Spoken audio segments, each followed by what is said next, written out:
Ok. Eu não vou falar da Parashá Nassau, que seria para a gente falar hoje. Eu vou destrinchar um assunto aí para vocês aprender ou lembrar algo que já foi ensinado no passado, tá? E isso tem a ver com a doença da minha mãe. Como o diagnóstico agora foi fechado e agora está tudo explicado, então com essa explicação a gente consegue voltar lá no ponto e explicar para vocês como são as coisas. Primeiro detalhe que deve se perceber é uma situação que você esteja passando, a gente procurar entender o que é que Deus possa te ensinar a respeito daquela situação. Ele pode trazer uma informação, como ele pode não trazer uma informação, tá certo? Outro problema que as pessoas passam, mas eu não ouço Deus, aí já é um problema pessoal, entendeu? Porque a pessoa que não ouve Deus é porque ela não criou esse caminho de percepção. Eu acabei de explicar há pouco que todo mundo tem essa ligação, só que essa ligação ela tem que ser desenvolvida, ela tem que ser criada, tem que ser treinada, entendeu? Mas não é isso que eu tenho que explicar. Eu tenho que explicar o seguinte: numa situação, você tem o sofrimento, a dor, a enfermidade, as dificuldades que acontecem, todas elas ocorrem no mundo para que haja um equilíbrio nas forças do próprio mundo, tá? E isso também é criado por Deus. O mundo, ele foi criado em oposição, tá? Você tem as forças da escuridão com as forças da luz, tá? E não adianta você separar que anjo de luz é o bem e anjo da escuridão é do mal, porque dentro dessas coisas com Deus não tem essa percepção. Embora o lado da esquerda e o lado da escuridão está sempre vinculado com a negatividade. Mas você tem anjos da parte de Deus que faz a parte escura. Quer ver um exemplo? Anjo do amor. Você vai falar, ele é do bem ou do mal? Do bem. Anjo da alegria. É do bem ou do mal? Anjo da solidariedade. É do bem ou do mal? Anjo do PT.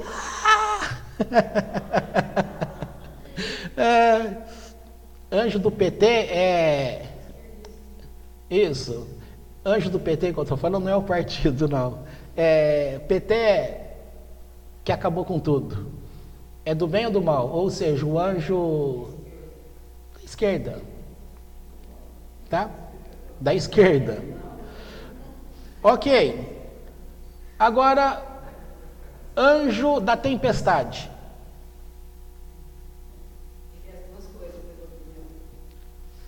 É anjo de Deus, que governa a tempestade. Anjo que governa o vento. Anjo que governa a chuva. É de Deus, não é?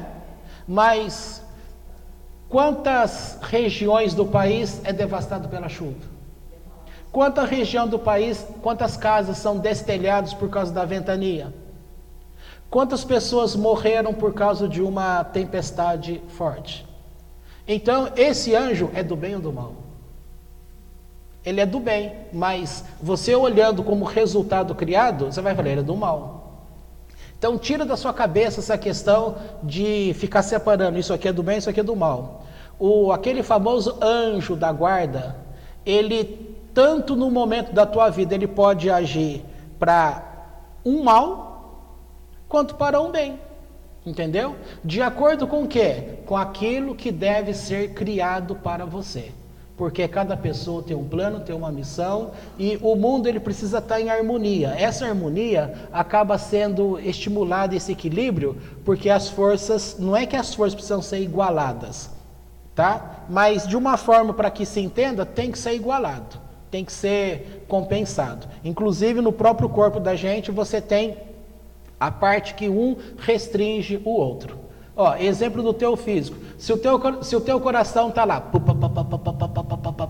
Alguém suporta um coração batendo rápido demais tanto tempo? Não. Você tem um sistema no teu corpo que manda uma ordem cerebral que fala, coração batendo muito rápido, diminua. O coração vai lá e começa a bater devagar. Então esse é um sistema simpático para simpático. Tá? Eles funcionam muito bem. É como se um sistema simpático e parasimpático houvesse no universo, que vai equilibrar as coisas. De uma forma simplista, seria falar entre o branco e o escuro. Entendeu? Para que haja esse equilíbrio. E aí, as pessoas que estarão envolvidas neste equilíbrio são pessoas más, que escolheram ser más. Elas não foram criadas más por Deus. Pessoas que vêm, você sabe que tem gente que é nascido do lado da direita, do lado da esquerda. Mas muitos, biblicamente falando, que é nascido do lado da esquerda, o comportamento deles, a atitude deles, eles mudaram de lado. Entendeu? Isso para ficar claro que você tem o livre-arbítrio. Para ficar claro que a todo momento, quem escolhe, quem define, somos nós. Tá? E nós somos responsáveis pelas nossas atitudes, correto? Pois bem, pensando dessa forma, voltando lá, as coisas que acontecem de uma forma geral, o que acontece com a gente, de maneira alguma a gente pode pensar que Deus é injusto, porque a função dele é governar com equidade. E equidade, para você entender, é algo que é extremamente justo. Esta extrema justiça significa que, por isso, quando diz assim, nós não devemos julgar. Por quê? Primeiro, que nós não temos acesso ao conteúdo do porquê que coisas estão ocorrendo. Você pode ser culpado em liberar algo ruim à tua vida, sem que você o saiba. Entendeu? Mas você também pode estar sofrendo injustamente. Assim como muitos justos, sabe de quem? Eles sofreram injustamente e vai falar assim, mas por que eles estão sofrendo injustamente? Às vezes, esse sofrimento injusto para alguém é para compensar pessoas extremamente ruins, para que dê tempo a elas de também fazer techuvá, de ter a oportunidade de voltar a Deus. Está vendo como ocorre o equilíbrio? É assim que ocorre na vida. Mas se você pensar só por esse ponto de vista, você vai ficar assim, ó, torto, porque você vai acabar tendo uma explicação simplista para tudo. E aí você tira a responsabilidade que é sua, das escolhas que você faz. Entendeu? Ou então toma cuidado para não cair naquela pseudo-verdade, dizendo, é o destino, eu não tenho nada a ver com isso. E acontecer de qualquer forma. E também não é assim. Aquilo que aconteceu pode vir de variadas fontes. Pode estar sendo um equilíbrio, pode estar sendo uma culpa sua, pode estar sendo resultado de uma escolha sua, pode estar sendo... Está vendo como tem várias coisas? Ok. Uma vez entendi isso. Agora, vamos pensar de uma outra forma. Alguém tem que fazer alguma coisa. Se tem que ser feito algo, se foi achado um direito, lembra lá do passado, nós falamos em direito legal. O que é um direito legal? É um direito adquirido. E direito adquirido, você vai ter esse direito baseado em algo, em uma atitude, em uma coisa. Algo concreto, palpável. Não pode ser inventado. Ele tem que ser real. Quem que funciona como o acusador? O inimigo da nossa alma? Satã. E o que ele faz? Acusação? Nesse sentido, tá? Tanto também em nós, tem um setor de acusação em nós. Se nós temos o Yetzer Hatov, esse lado bom, nós temos a inclinação para o mal. Essa inclinação para o mal é ela que vai, em muitos momentos, arrastar você. Lembrando que a inclinação para o mal, ela também é para o bem. Tem que tomar cuidado, senão você pensa que tudo é para o mal e, na verdade, não é assim. Tá? Mas, partindo de um ponto que algo foi adquirido e que se tem um direito de causa, então o que ocorre? Alguém tem que dar o start, o início. Quando isso ocorre em termos de saúde, algo que começa a ocorrer no corpo, uma vez que foi dado aquele start, ou seja, foi colocado um vírus dentro do teu corpo, tá? Do corpo de uma pessoa, não do teu, do corpo de uma pessoa, hipotética. Quando é colocado um vírus ali, não adianta você orar mais, porque a oração não vai tirar o vírus, porque o vírus ele começa a desempenhar o papel dele dentro do corpo. Então, se aquele vírus é conhecido, acaba sendo conhecido, você vai tomar um remédio que combata aquele vírus, certo? Não é uma questão lógica? Por isso, as pessoas lutam aí em relação assim, orar para curar e ficar só com a oração é muito perigoso, porque você também tem que tomar o remédio. Ah, mas existe milagre? Claro que existe milagre. Existe uma intervenção divina? Existe, mas está tudo dentro daquele assunto que eu tinha acabado de explicar. Agora vamos entender essa questão desse tipo de ensino para você ver o que aconteceu com a minha mãe. Bom, o que estava acontecendo com ela? O exame de sangue apontou que ela estava com hemoglobina, ou seja, hemácia e hemoglobina muito, muito, muito baixo. A taxa normal é de 12 a 16, o dela estava 6,5. Por isso essa cor esbranquiçada desse jeito, ou seja, é uma anemia grave. E existe variados tipos de anemia, tá certo? Lembrando que isso é relacionado com o quê? Com o sangue, a parte vermelha do sangue. E sangue, segundo a Torá, é o quê? Vida, tá certo? Hemoglobina é responsável no corpo porque é ela que vai conduzir o oxigênio, tá? Esse sangue passa pelo pulmão que vai oxigenar, tá? Volta ao coração, o coração bombeia, sai para o lado esquerdo do corpo, passa em todo o corpo, sobe e entra do outro lado, já sem o oxigênio, mas carregado de gás carbônico, tá? Faz a troca. Na floresta é o contrário. Na floresta com as plantas, a floresta libera oxigênio e capta o gás carbônico. Nós somos ao contrário. Nós captamos o oxigênio e liberamos o gás carbônico. Entendeu?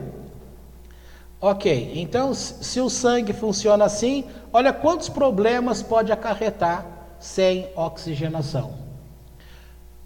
Um outro exemplo, sem oxigenação no cérebro, pode ocorrer uma lesão? Pode. Qualquer parte do corpo, sem oxigenação, você vai trazer deficiência para aquele corpo, tá bom? Tá, agora vamos entender aqui. Sabia-se que ela estava com o nível muito baixo. Tanto é que foi preciso tomar uma bolsa de sangue. A transfusão de sangue. Tá certo? Ok. A Lu orava do jeito dela. Eu orava do meu jeito. O meu irmão lá orou do jeito dele. Tá. O que bate entre eu e a Lu, sem um conversar com o outro, é que a Andy, talvez é testemunha, que eu já falei várias vezes, toda noite eu acordava de madrugada. Eu ia buscar Deus e ele não me falava nada. Nada. Nesse assunto da minha mãe ele não falava nada. E eu sei já por experiências, outras, que quando Deus não quer falar nada no assunto, é porque aquilo não significa nada. Ou seja, não vai dar em nada.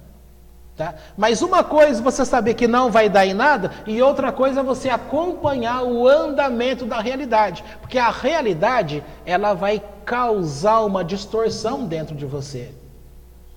É igual um dia que a Andy estava com o coração disparado lá, tal, falou, e agora, você vai me levar para a Unicamp?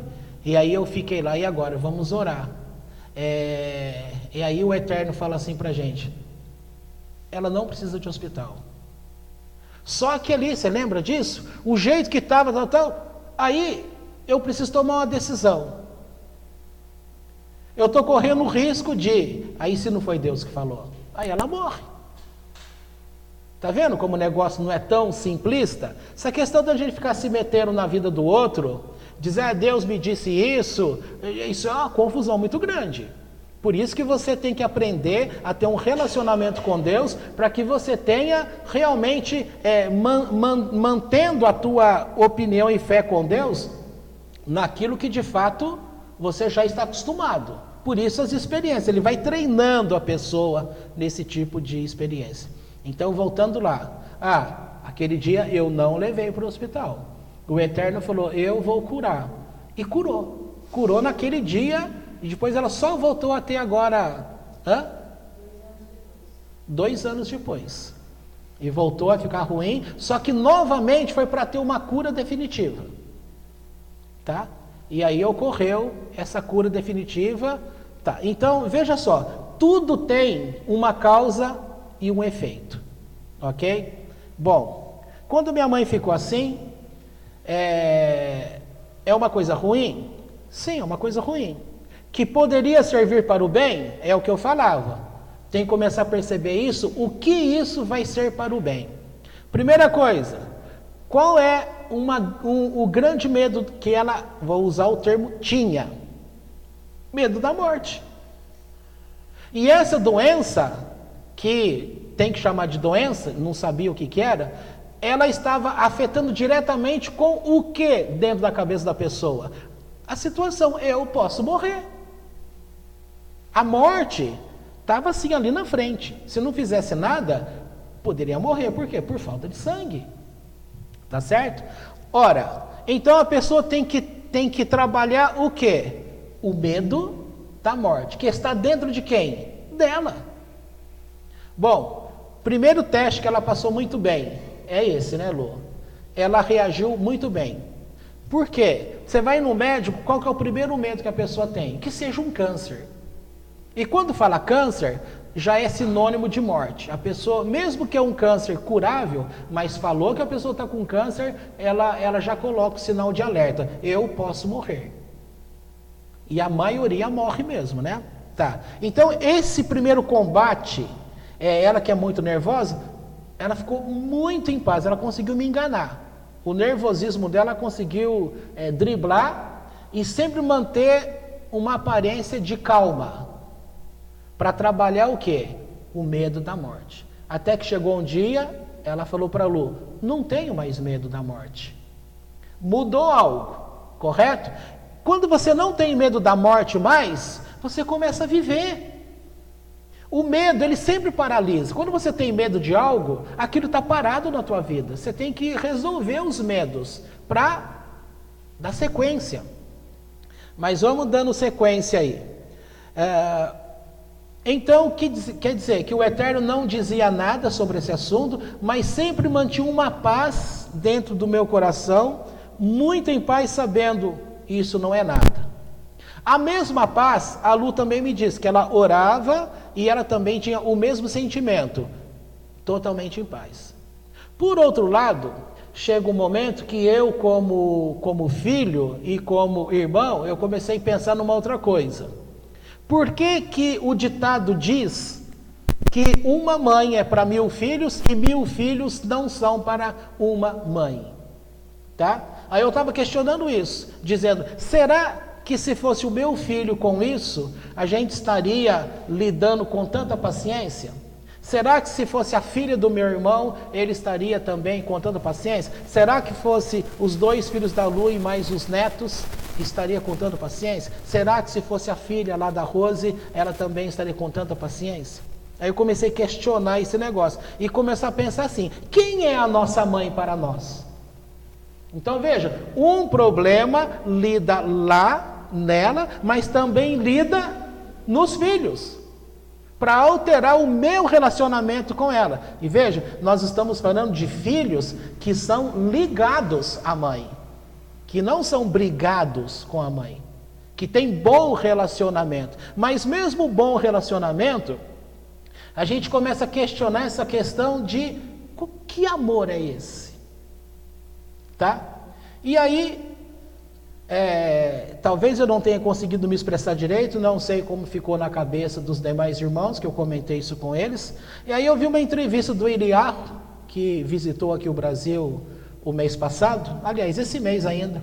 E ele foi na TV Gazeta, deu uma entrevista lá, e aí do nada ele citou que a Torá ensina e falou sobre a situação que ocorre, que há um compartimento na mãe em que faz com que, aí ele usa esse ditado, é por isso que, pega a palavra amor, a raiz da palavra amor, que é ahavá, dentro desta palavra, a raiz dessa palavra em hebraico, está o termo doar. Então é por isso que se explica que a mãe, ela ama, mas ela também doa. Por isso que a mãe, ela consegue ser para 1000 filhos, e 1000 filhos não consegue ser para uma mãe. Entendeu? Então está dentro dessa questão. O amor também é doar. Mas nós temos uma ideia assim, que a mãe é quem doa, e não é o filho quem doa. Entendeu? Mas quando esse filho, por isso que eu dei o exemplo, se fosse o Gabriel, eu agiria da mesma forma? Ora, com o Gabriel, ele é filho, aí entra em ação, eu sou doador, o comportamento é outro. Se a gente começa a pensar nisso e pensar numa linguagem de amor, a gente começa a construir uma nova rede de relacionamento que vai fazer com que você também procure a ser doador, não somente com aquele que você está ligado. Afinal de contas, a Torá ensina que nós devemos servir as pessoas, mas servir as pessoas tem que ser em amor. Veja o amor de Deus. Deus, Ele olha para a gente porque Ele é doador, mas nós olhamos para Ele, e o que nós doamos para Ele? O que nós damos para Ele sempre é desculpa. Ah, tu sabes que a carne é fraca, tu sabes que é o pecado, tu sabes que não sei mais o que. Então, a gente tem sempre uma desculpa pronta para não ser um doador para Deus. E é onde a gente vive com deficiência. Tá bom? Tá. Isso tudo é o que foi sendo construído. Até um dia que eu acordei e lembrei de uma coisa. A minha mãe tem 77 anos. E a mãe dela, quando tinha 77 anos, morreu. Então, a 77, agora entra com 77, tá? Eu lembro de um companheiro nosso de igreja lá da época, na família dele, todo mundo, os irmãos todos morreram com 42 anos. Acho que era 42 anos. Olha, ele estava chegando próximo de 40, 41, como que ele já estava? Agoniado, porque o irmão morreu assim, o pai morreu assim. Por que ele não iria morrer assim? E tudo problema de coração. Você tem família aí que a mãe ficou grávida com 16 anos. Essa criança que nasceu quando estava com 16 anos, ficou grávida. Provavelmente o filho que ela vai ter com 16 anos vai ficar grávida também, e assim vai. E aí é onde o pessoal chama maldição hereditária. Tá? Porque você está vendo, assim como se fala das doenças genéticas, você vai ver uma hereditariedade na situação. Você vai no médico, alguém da tua família tem diabetes, alguém teve doença no olho, glaucoma, alguém, aí para traçar uma linha, entendeu? Ok, aí quando eu pensei nisso, eu fui falar com a minha mãe. Mãe, a senhora já pensou? Quando eu falei para ela, ela disse, eu pensei nisso, não sei se ela falou no dia, se foi naquele dia ou se foi no dia anterior. Eu lembrei disso. Tá. Quando lembrou disso, aí a gente tem que mexer no caso. Aí eu fui lá na casa da dona Sebastiana também orar por ela. Por quê? Porque a minha avó morreu naquele período e o marido da dona Sebastiana morreu, não lembro se foi uma semana, 2 depois, eu sei que foi muito perto. E qual é a ligação que houve esses dois casos? A ligação foi que a minha avó era um quadro irreversível. O quadro do seu Antônio também era irreversível. Os dois casos estavam trazendo muita dificuldade e dores à família. Minha mãe estava ficando esgotada de ficar no hospital, porque nessas horas, os outros irmãos, sobra só para um. E não era justo, porque se a minha avó tinha que pagar pelo que ela fez, e às vezes você paga até na hora da morte, com a morte com sofrimento, como fruto daquilo que a pessoa semeou, aí a oração nossa foi nesse sentido. Se a questão era em relação à minha avó, não era justo que a minha mãe sofresse. Tá? Uma questão lógica. Por outro lado, nós pedimos a Deus que levasse a minha avó, porque o quadro era irreversível, a dor dela também era muito grande, poderia atenuar a dor, e também iria acabar com a dor da minha mãe. Tá? Isso foi orado num dia, no outro dia minha avó faleceu. Resposta imediata. Aí o mesmo exemplo a gente contou para a dona Sebastiana e fizemos a mesma coisa. E o seu Antônio também foi levado. De lá até hoje passaram-se 19 anos. Agora olha que detalhe interessante. Isso tudo é o que a gente tinha. Com essa situação eu fui lá e nós fomos orar com ela e colocar essa situação. Tá? Agora você tem que imaginar assim. Imagina, o espírito da minha avó, que foi tirado desse mundo com 77 anos de vida. Tá? Usar um dado aí sobre morte que diz que sempre que uma pessoa morre, na hora que o espírito, a alma sai do corpo, ela passa um período de conflito. Ela não sabe se está viva, se morreu, e tem muitas pessoas que exibem um momento de raiva, de ira, porque ela não admite ter morrido, ela não aceita. Entendeu? Agora, ó, estou jogando com o imaginário. Imagina que essa minha avó, quando essa alma sai, e ela fala, mas por que eu morri? Por que eu tive que morrer? Ah, eu sei que eu estou velha, tal, mas eu podia, entendeu? Aquelas coisas todas de não querer. Aí, quem que fez isso? Ah, a minha filha orou para que eu morresse?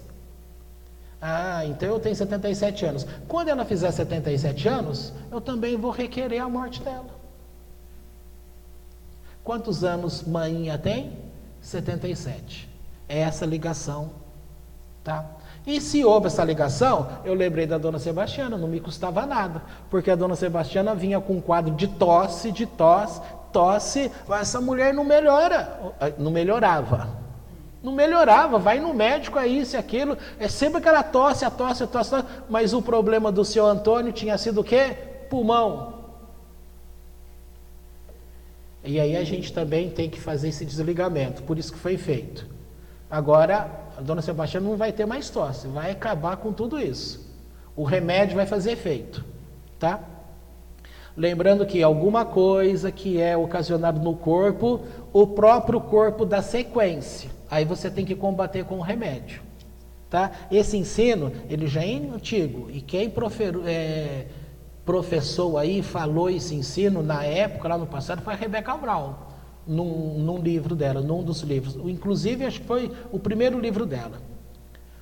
Pois bem, ela passou por 1, 2, 3, 4, 5, 6, 7 médicos. O 7º médico descobriu qual era o problema dela. E ele falou, por que os outros 6 não viram, se estava aqui na cara? Ele ainda pensou assim, eu estou pensando em levar esse caso para os superiores, para poder chamar a atenção dos demais médicos. Por que não viram? Não viram na PUC, não viram na Unicamp, não viu no postinho. Por que não viram? Se estava ali. Tá? Esse estava ali com resultados de exame, tá bom? Eu estou descontando a outra médica que viu, estou descontando por quê? Porque ela não teve acesso ao exame, a esse exame. Pois bem, mas contando aí dá 7. O 7º viu. E o 7, o próximo é uma mudança de vida. Isso é uma regra na Kabbalah. Então você tem lá, lembra por 6 anos o empregado, o escravo trabalhará, no 7º ano tem que sair livre. O 7º médico liberou. Agora um detalhe, por que os outros 6 não viram? Por um lado, seria justo ele levar uma requisição para esses médicos serem chamados a atenção? Você vai falar assim, por um lado sim, mas pelo que eu estou te contando, esses médicos provavelmente tiveram a sua visão encoberta. Estava ali e eles não viram. Por quê? Porque está dentro de um esquema, de um andamento, eles não tinham que ver. Agora, por que eu estou afirmando isso? Porque esse médico de ontem, minha mãe teve um clique e levou um exame praticamente de 1 ano atrás, quando ela começou a fazer exames para cirurgia nos olhos. Ou seja, um exame de 1 ano atrás. Quantos anos ela tinha 1 ano atrás? Ela ia fazer 77. E agora, daqui a um mês, ela faz 78. Está dentro do prazo de 1 ano. Olha que coisa sensacional. O exame de 1 ano atrás, quando ele pegou e olhou, ele falou assim, olha, essa dificuldade do corpo em fazer o sangue não é de agora, começou 1 ano atrás. Olha aqui o exame. Aí ele questionou, por que os médicos não viram isso? Já era para eles lá. Ela falou, olha, eu passei com o anestesista, que não viu, passou com o médico que fez a cirurgia, que não viu, passou por um monte de gente que não viu. Agora, você entende? Não era para ver, não tinha que enxergar. Por quê? Porque tinha que passar por esse processo. E esse processo, ele só foi interceptado porque houve uma ação no mundo espiritual. Qual foi a ação? Descobrir que a relação disso tinha com o pedido de morte. Entendeu? Na hora que faz esse confronto de informação, acaba o problema. Isso aí foi feito que umas 2 semanas atrás. O que a gente podia fazer, guardadas as proporções, a gente fez. Ora, a tradição judaica diz que quando você tem uma enfermidade grave, você pode fazer 2 coisas. Juntar 10 pessoas e passar a noite estudando Torá em favor da cura daquela pessoa. Varar a noite estudando, sem dormir. Uma outra opção, quando o caso é grave mesmo, é você trocar o nome. Só que o nome, nós não temos um nome judaico porque nós não somos judeus. Mas mesmo assim, na atitude para com Deus, eu fui lá e nesse mesmo dia, eu disse, Deus, acrescenta a letra Re, que é vida. E que é o nosso H, no nome dela. Aparentemente não muda nada, mas Adélia. O jeito de falar seria Adélia. Entendeu? Não, na grafia ali, em documento, você não vai mudar nada, porque não tem e nem pode mudar. Então, quer dizer, o que estava na nossa mão, Deus pode mudar o nome, acrescentar uma letra no nome? Sim, foi feito isso. Tá? E assim a gente foi percebendo as coisas. Quando chega esse diagnóstico agora, sabe qual era? Agora vocês sabem que eu coloquei no grupo lá. Quando ele viu, era simplesmente deficiência de vitamina B12. E a vitamina B12 que é responsável em criar a hemoglobina. Sem essa vitamina não tem hemoglobina, por isso o exame de sangue dela deu lá embaixo. Simples. A doutora Marta, que viu o exame a primeira vez, ela conversou com a Andresa e disse assim, isso aqui pode sim ser uma coisa grave, pode ser isso, aquilo, tal. Por outro lado, isso aqui pode ser uma coisa tão boba que não é nada. Ou seja, a primeira pessoa que viu falou, pode ser uma coisa grave, mas pode ser uma coisa que não é nada. Ou seja, era nada. Por isso Deus não tinha que falar, porque ele tinha que trazer a informação. Algo dentro dela tinha que mudar. A visão, o medo da morte rouba de você o prazer de viver. A morte fica tão grande que não é quando você está doente. O medo da morte acompanhava. É medo de não ver a neta crescer, é medo de não ver o Gabriel crescer, casar e ser próspero, é medo. O medo paralisa. E acaba lá e ensina uma coisa pra gente. A grande luta do ser humano na Terra é contra o medo. O medo que existe dentro das pessoas. Por isso que em muitos momentos da tua vida vai acontecer coisas ruins. E há um dizer muito legal que diz assim: quando coisas ruins acontecem na tua vida, é porque Deus está te livrando de coisas piores. Então, aprender a lidar com situação da vida, qualquer situação, você aprender a passar por dificuldades. E tem um outro detalhe que eu estava esquecendo. Quando Deus olha e Ele quer operar um livramento à pessoa, Ele vai olhar para a pessoa, a primeira coisa que Ele vai procurar é se há mérito. Se Ele vê que não há mérito para justificar uma intervenção dele para a cura, para a situação melhorar, o que Ele faz? Ele cria uma condição para que ela adquira um mérito.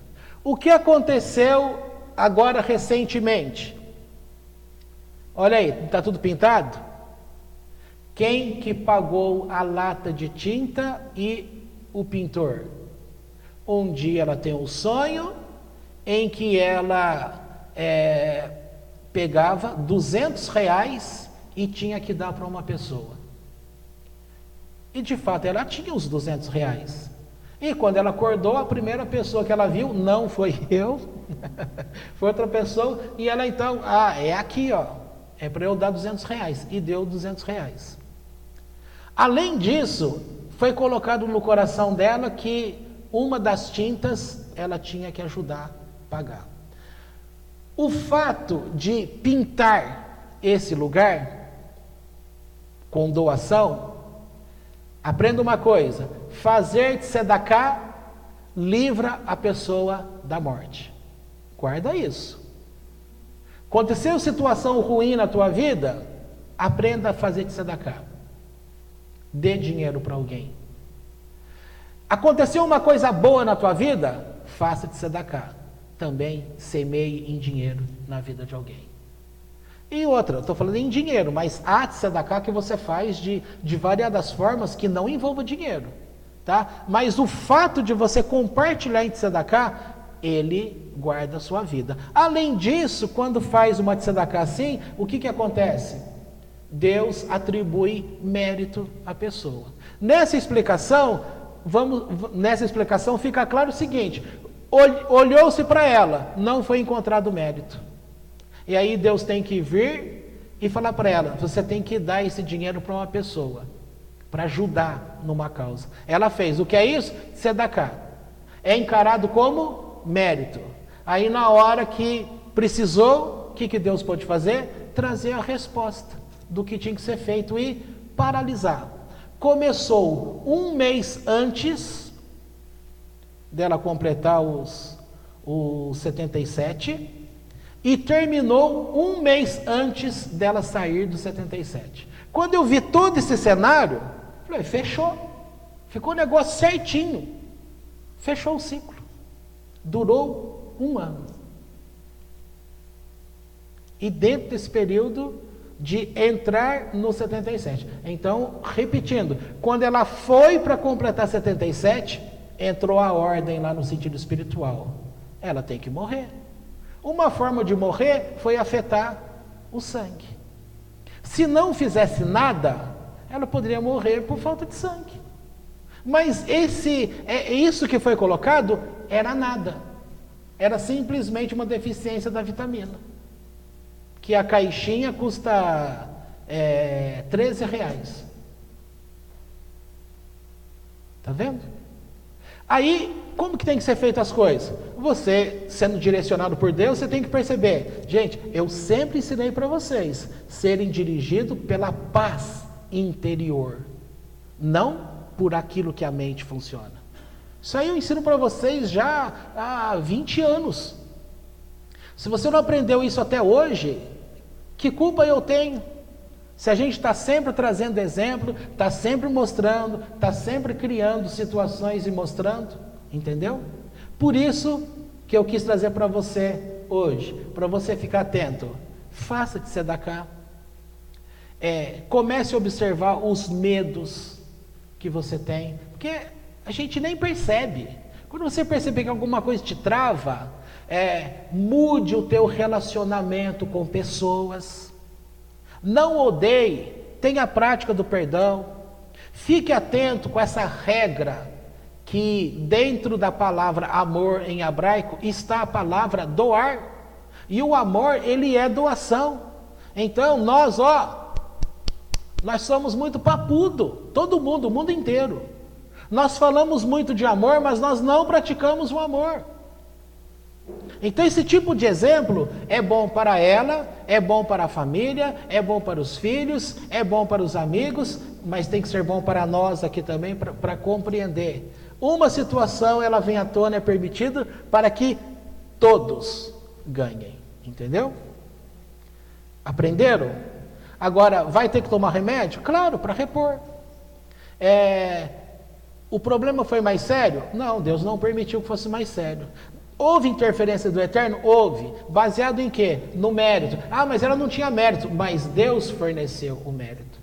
E o ensino judaico também fala assim, quando uma pessoa não tem mérito, Deus sempre coloca alguém necessitado diante de você, para que você ajude e isso seja vinculado a você como mérito, para que alguma situação difícil que você vá passar em poucos dias, ele possa usar aquele mérito para livrar você. Isso é amor dentro daquilo que nós chamamos de direito legal. O direito legal, aquilo iria acontecer. Deus não poderia intervir se ele não enxergasse na atitude o mérito. Como não tinha, ele colocou uma situação. A pessoa respondeu à situação, adquiriu o mérito. Ele usa essa moeda como moeda de troca. E abençoa, e todos nós somos abençoados. Entenderam? O mais importante é o Cristo aqui, né? Isso. É esse clique, é aqui que entra essa chamada revelação. Porque numa situação, tem que vir o clique. Tá? Para você. A resposta sempre vem de Deus. Por isso que você tem que estar atento. Ok? Então as coisas quando acontecem com você, não é porque aconteceu coisa ruim, é que você é uma pessoa má. Tem coisas ruins, tudo que acontece com a gente, tem sim uma verdade ali. E que você tem que parar e pensar e entender o que isso está dizendo. Tem situações que é mais complicado, é verdade. E aí você começa a compreender, a tratar, a lidar com aquilo que está internamente. Tá bom? Então, podemos encerrar.